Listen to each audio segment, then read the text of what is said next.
Olá a todos, eu sou o Marcos e este é o Automóveis com História, canal do YouTube dedicado a ti que gostas de automóveis clássicos, antigos ou só velhos.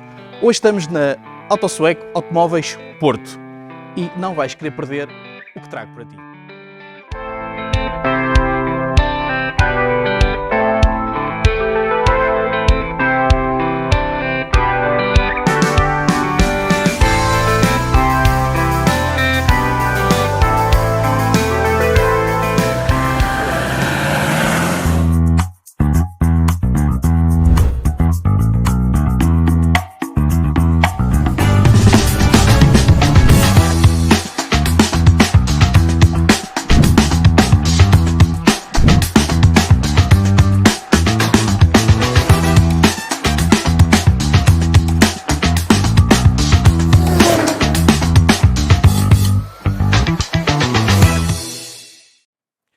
Todos nós sabemos que Volvo é sinónimo de segurança, mas será também sinónimo de velocidade?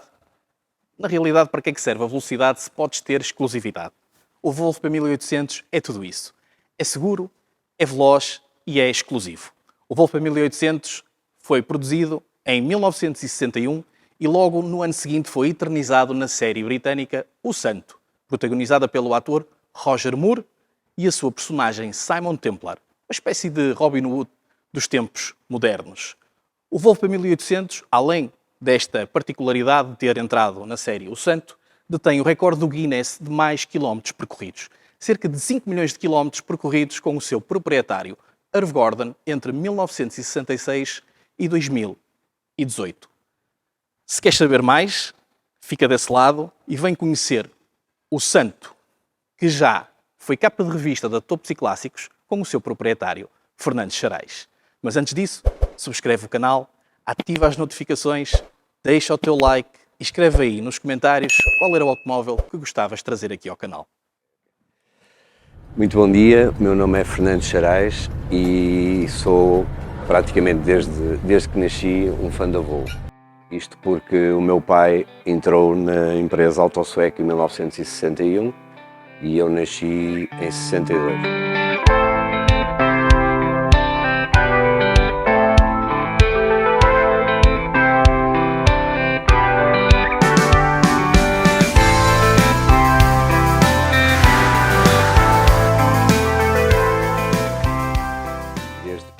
Que convivi sempre com a marca Volvo.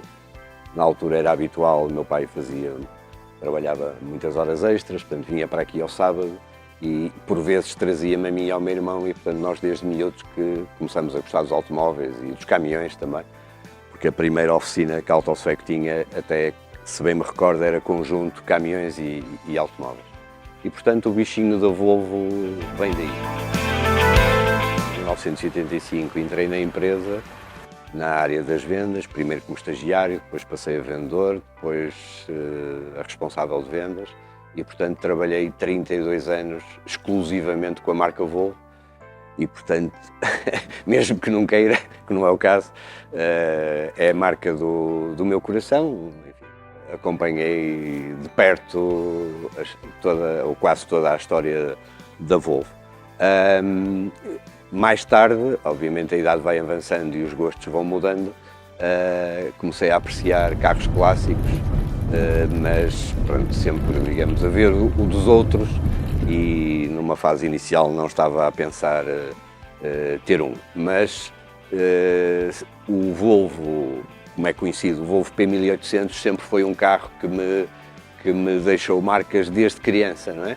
Isto porque, portanto, finais dos anos 60, acho eu, havia uma série que se chamava O Santo, em que o principal ator era o Roger Moore, que a minha mãe gostava muito, e portanto, o Santo, o Roger Moore, que se chamava na série, era o detetive Simon Templar, se não estou em erro, usava um Volvo P1800.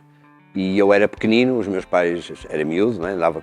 Tinha começado a andar na escola, portanto 9h30 era a hora de ir para a cama, creio que aquilo dava à noite, mas de vez em quando os meus pais deixavam-me ver a série. E, portanto é um carro que sempre ficou na minha memória e para mim, pessoalmente, os gostos são discutíveis, mas é o modelo da Volvo mais bonito de sempre. E portanto a uma dada altura achei que se eu vou ter um clássico, se calhar vou tentar encontrar um Volvo P1800. Mas confesso que nas primeiras pesquisas eu não encontrei nenhum Volvo P1800 e comecei, como já conhecia algumas pessoas do mundo dos clássicos e alguns tinham automóveis e já ia a encontros, normalmente no banco do lado direito, comecei a procurar, entre aspas, digamos, algum carro clássico que me interessasse e cheguei, digamos, a namorar alguns, nenhum era Volvo. E a uma dada altura, um dos meus colaboradores que trabalhava comigo, porque eu trabalhava aqui na Autoswec, né, nas vendas, como já referi, vira-se para mim: oh, chefe, encontrei-lhe um P1800. E eu, então, vou-lhe já mandar o link. Isto foi em 2014. Abro, digamos, o link do anúncio e aparentemente, pelo menos fotograficamente, o carro estava muito direitinho, era branco, que era talvez a minha cor favorita e aquela que vem da memória do Roger Moore, do Santo, e portanto liguei para o stand, estava num stand em Lisboa, que por acaso eu conheço o dono, e pronto, aquelas perguntas, etc, e não sei o quê, enfim, ganhar coragem para largar os euros e ter a aprovação da mulher também.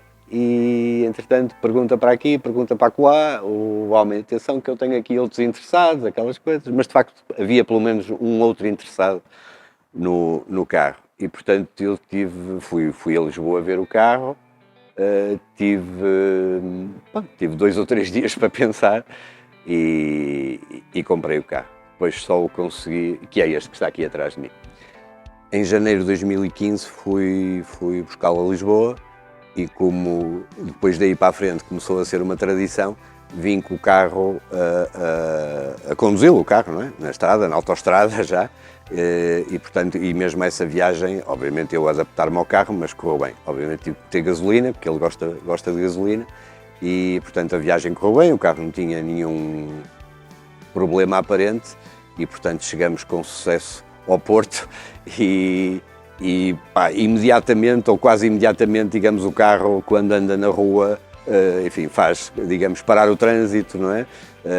Muitas pessoas a perguntar informações sobre o carro e, portanto, cheguei a casa, mostrei o carro à minha mulher, no dia a seguir, ou 2 dias a seguir, fui tirar umas fotografias com o carro e então a partir daí começa, digamos, um senhor vai a passar, até assim com um ar humilde, e olha para o carro e diz: "Senhor, desculpe, esse carro não era de James Bond?" E eu disse: não era de James Bond, era de Roger Moore." "Ah, pois é, o Roger Moore, tem razão, era a série O Santo, não era?" E eu disse: "Exatamente, era o Santo." "E há muitos anos que eu não via um carro deste e tal." "Muitos parabéns, muito obrigado." E isto, digamos, é uma história que se repete com frequência. É evidente que eu sou suspeito porque sou o proprietário dele, mas, digamos, o carro é muito bonito, não é? Tem uma linha, digamos, muito própria e, portanto, gera muitas perguntas e muitas histórias. As pessoas frequentemente confundem, o que é normal, o Roger Moore com o James Bond, não é? Também é verdade que o Roger Moore, como ator, fez creio eu, um filme da série James Bond e, portanto, é normal essa confusão.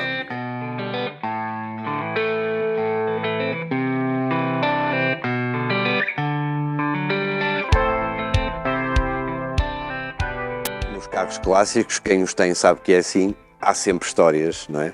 Há sempre histórias de... Felizmente este eu não tive que o restaurar, alguém o fez por mim muitos anos antes e, portanto, o carro em termos genéricos estava muito bom, mas posso começar logo pelo primeiro dia em que saio com a minha mulher no carro, para ela conhecer o carro e andar no carro, e a uma dada altura estava um dia relativamente quente, ar-condicionado é uma coisa que este carro não tem, e a uma dada altura ela começa a tentar abrir com a manivela o vidro do lado dela, não é? E não estava a conseguir. A uma dada altura sai a manivela, ela dá uma grande gargalhada e eu fico furioso a olhar para ela, a pensar: já me estragaste o carro logo no primeiro dia, não é?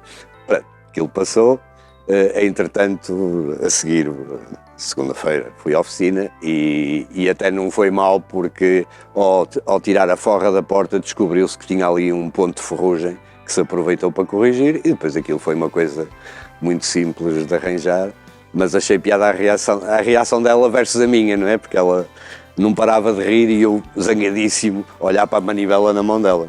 Não é? Portanto, aí fizemos uma pequena reparação, nada de extraordinário. Depois tem sido, digamos, enfim, revisões entre aspas, não é? Mudar óleo e filtro. Portanto, o carro deixou-me ficar uma vez a 3 km da oficina, porque eu ia me dirigir para lá. Terá saído uma agulheta do carburador e o carro começou a engasgar e acabou por parar. Esse defeito corrigido, digamos que tem sido quase exemplar. Para aí há um ano e meio atrás, eu sentia que o carro estava um pouco mais lento e tinha, mesmo que eu fizesse 30 km em estrada, por exemplo, o carro parecia sempre, dava a sensação que o carro estava frio, o motor estava frio e sentia de vez em quando uma falha.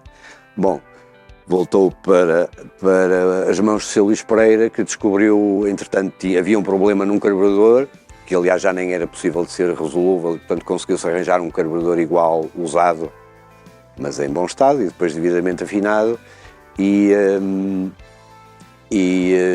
tinha um problema estranhíssimo que eu não consigo descrever no distribuidor, que é uma coisa que o Sr. Luís, por exemplo, nunca tinha visto. Bom, depois dessa última questão, o carro de facto nunca andou tão bem, nunca se portou tão bem e portanto tem para o carro que é, claro, tem um comportamento em termos de velocidade, de aceleração muito agradável, não é? É evidente que o carro é um carro de 1965 e, portanto, nos carros clássicos, como quem os tem sabe, nós é que temos que nos adaptar ao carro e não o contrário, não é?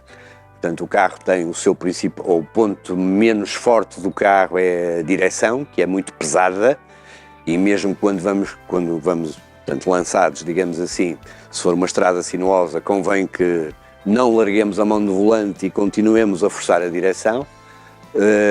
A carroceria, o carro adorna um bocado, ele é muito confortável, portanto, digamos, adorna um bocado, mas tem um comportamento muito neutro, a embreagem é leve, a caixa de velocidades é muito leve, muito suave, tem a particularidade de ter, portanto, 4 velocidades mais overdrive, que é uma quinta de comando elétrico com uma manete junto ao volante e acende uma luz vermelha quando esse overdrive está ligado, que era um sistema usado pela Volvo e também por, enfim, quase todas as marcas inglesas da altura, no caso da Jaguar, da Triumph, da AMG também, não é?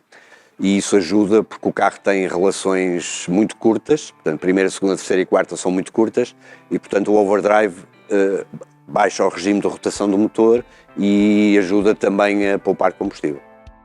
Como é natural, ao longo destes 8 anos que eu tenho o carro, comecei a participar e a ir a vários encontros e vários passeios promovidos quer por clubes, quer por associações mais locais, aqui na Zona Norte principalmente, onde se estimula, digamos, o uso e o convívio das pessoas que usam os carros clássicos. Isso acho que para mim é uma coisa que me dá muito gosto, muito prazer. Ao longo destes anos tive várias propostas de compra por iniciativa dos potenciais interessados e não por minha, mas este carro em princípio não será para vender, mas é engraçado porque enfim, já perdi a conta a quantas propostas de compra que eu tive pelo carro. Mas eu gosto de realçar esta questão dos clubes. Eu sou sócio do Clube Português de Automóveis Antigos, o ACP Clássicos, o Museu de Caramulo, várias associações mais pequenas a nível por todo o país e até na Madeira e nos Açores, porque de facto acho que acho que quem gosta disto tem a responsabilidade de tratar deste património histórico que são os automóveis antigos ou os automóveis clássicos. Por outro lado, nestes passeios, como é normal, surge sempre, aliás há muita gente que eu conheço agora graças a estes encontros e que temos este interesse comum, não é? E portanto trocamos informações, trocamos fornecedores, nomes de fornecedores, não é? Seja em Portugal, seja no estrangeiro, e, portanto, tudo isso ajuda a manter este espírito de grupo que normalmente é sempre muito agradável. Pronto, este modelo na história da Volvo tem, digamos, uma especificidade muito própria, uma vez que é, talvez, enfim, estou talvez a exagerar um bocadinho, mas é o primeiro, isso não tenho dúvida, foi o primeiro modelo desportivo, digamos assim, que a Volvo lançou. A Volvo estava a ser pressionada pelo mercado americano para ter um carro com estas características. A Volvo tinha, com algum sucesso, introduzido no mercado, isto finais dos anos 50, meados dos anos 50, tinha introduzido no mercado americano o Marreco, que nós conhecemos cá, o PV544, e o Amazon, que era um modelo novo, que saiu em 56, 57, e que estava a ter um sucesso muito significativo no mercado americano. A Volvo tinha limitações de produção, portanto a fábrica da Suécia estava a trabalhar a 100%, e portanto, mas havia a ideia de se lançar na altura se dizia um grande turismo. Hoje em dia um GT é um carro muito esportivo, na altura um grande turismo não era exatamente isso, mas era um carro com características, com um design mais desportivo, mas que no caso do Volvo tentaria ser um carro com, enfim, não demasiado caro, digamos, dentro do contexto do mercado. A Volvo lançou, digamos, quer ao seu designer Elmer Peterson, quer ao centro estilo guia, na altura, pediu propostas para o design do carro. A guia declinou, digamos, esse trabalho, uma vez que estava a desenvolver um carro para uma marca concorrente dentro do mesmo segmento, e então a própria guia recomendou à Volvo a Frua, que era outro centro de estilo italiano. Mas o que é certo é que internamente, digamos, o desenho que se pensava ser do Elmer Peterson foi aquele que avançou. Só que há uma história por trás deste desenho, que é o facto, na realidade, pelo menos é o que reza a lenda, quem desenhou o carro foi o filho, Pelle Peterson, que na altura, obviamente como filho era uma pessoa muito mais nova e desenhava barcos de competição. E então o pai, que estava um bocado atrapalhado, disse ao filho: olha, não queres, enfim, tentar aí fazer um desenho e tal? E depois acabou por ser o escolhido pela direção da Volvo na altura, desconhecendo o facto de ter sido o filho do designer principal da Volvo, que não trabalhava na Volvo, a desenhar o carro. Pronto, depois a Frua fez os 3 primeiros protótipos para apresentar à direção da Volvo, para a Volvo aprovar, digamos, o início de produção, o que aconteceu, portanto a Volvo aprovou a produção, só que estavam com um problema, porque a fábrica da Suécia não era capaz de cumprir esse objetivo e, portanto, contactaram outras marcas de automóveis ou estilistas que o pudessem fazer. Após uma seleção um tanto ou quanto conturbada, acabaram por optar pela Jensen, em Inglaterra, que era um pequeno construtor de carros ingleses, também desportivos, e que se disponibilizou para fazer a produção. A Volvo, portanto, o carro foi apresentado alguns em meados dos anos 60, creio que no Salão de Geneve, não tenho a certeza, e em 61 a produção começa então na Jensen. Só que em Inglaterra, na altura, havia muitas greves, havia um conturbado período, digamos, reivindicativo laboral e, portanto, em vez dos 10.000 carros que a Volvo tinha contratado com a Jensen para os 2 primeiros anos de produção, eles só conseguiram fazer 6.000 e com vários problemas, ou seja, os carros tinham que ser revistos depois, antes de serem entregues aos clientes. Portanto, a Volvo, a uma dada altura, resolve, quando a fábrica, digamos, tem uma folga, entre aspas, resolve passar a produção do P1800 para a Suécia. Aí, para sermos rigorosos, o 1800 perde o P, apesar de toda a gente chama P1800, enfim, do início ao fim da carreira dele, mas de facto perde o P e passa a ter um S, que é o caso do meu, que significa Sweden e não significa Sport, ou seja, identifica o reinício da produção na Suécia, não é? Portanto, depois o carro é produzido até 1972 e nos últimos...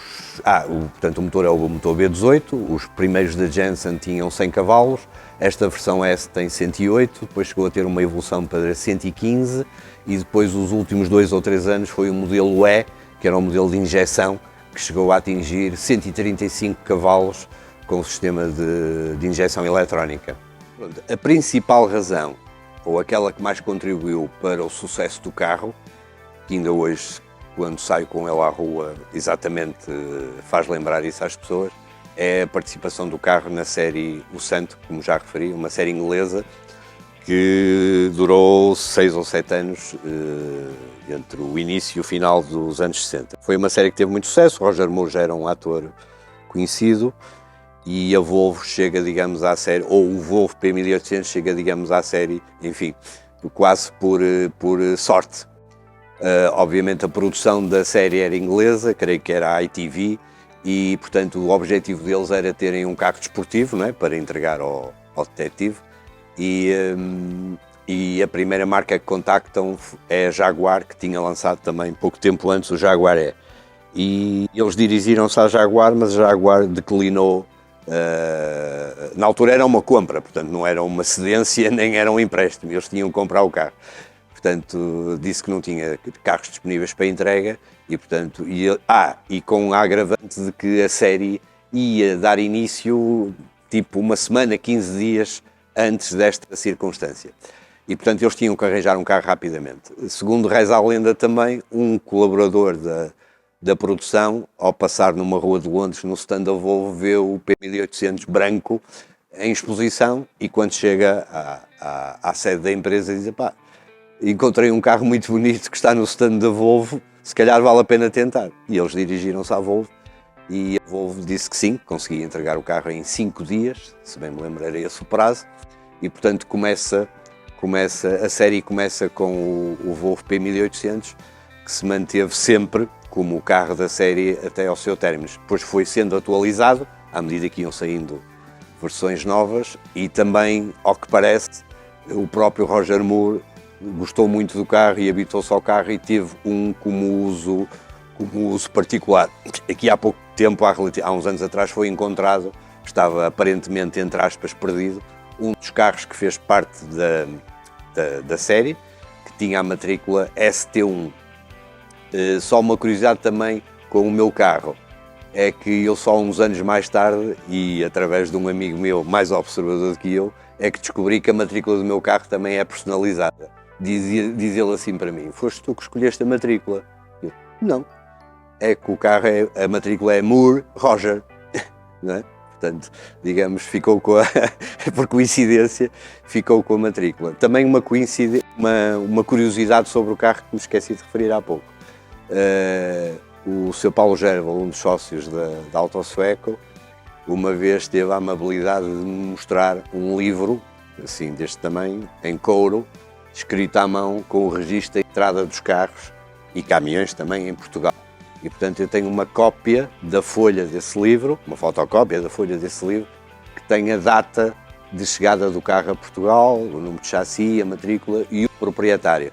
Nesse dia, que foi 24 de outubro de 65, vieram dois 1800S para Portugal. Este branco, que foi entregue ao seu primeiro dono, que era um senhor que morava na Maia, e o outro que era vermelho e que foi matriculado em Lisboa. É um aspecto curioso, não é? E que eu tenho, digamos, uma cópia do comprovativo.